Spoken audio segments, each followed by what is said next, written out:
இந்த வீடியோவில் நம்ம இன்றைக்கி என்ன பார்க்க போகிறோம்னு பார்த்தீங்கன்னா, நம்ம இன்குபேட்டரில் வந்து முட்டை வச்சோம். இன்றைக்கி 7 நாள் ஆக போகுது. முட்டையை எடுத்து கரு கூடியிருக்கா அப்படின்னு தான் இன்றைக்கி பார்க்க போகிறோம்.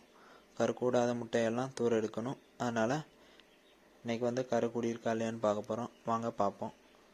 பார்த்திங்கன்னா வான்கோழி முட்டை எல்லாமே இருக்குது. இதுக்கு லைட்லாம் ஆஃப் பண்ணிவிட்டு ஒரு டார்ச்சு இல்லை செல் லைட்டில் எடுத்து இந்த மாதிரி பார்த்தாலே தெரியும். அதில் சுற்றி பார்த்தாலே உள்ளே கரு இருக்கா இல்லையான்னு தெரியும். இந்த மாதிரி நரம்பாக வந்திருக்கு. உள்ளே பார்த்தீங்கன்னா கரு நல்லாவே இருக்குது. 7 நாள் ஆனோடனே கரு எல்லாமே எல்லா முட்டையிலையும் மேக்ஸிமம் இருந்துச்சு. அதனால் எந்த முட்டையும் தூர எடுக்கலை. அதுதான் நீங்கள் பார்த்துட்ருக்கீங்க. எல்லா முட்டையிலையுமே பார்த்தீங்கன்னா மேக்ஸிமம் கரு தெரிஞ்சு நல்லாவே தெரிஞ்சு லைட்டில். கரு கூடாத முட்டை இருந்துச்சுன்னா நம்ம தூர எடுத்துருவோம். இதில் பார்த்திங்கன்னா எல்லா முட்டையிலையுமே ஓரளவுக்கு கரு வந்துருந்துச்சு. அதனால் பிரச்சனை இல்லை.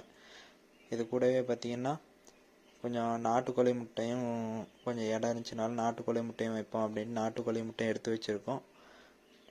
இது நாட்டுக்கோழி முட்டையும் மார்க் பண்ணி அதே மாதிரி வைக்க போகிறோம். அதையும் ஒரு 7 நாள் கழித்து நம்ம கரு வந்திருக்கான்னு பார்க்கணும். இதையும் வச்சாச்சு.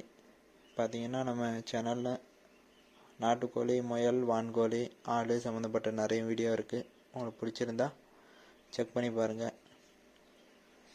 நன்றி, வணக்கம்.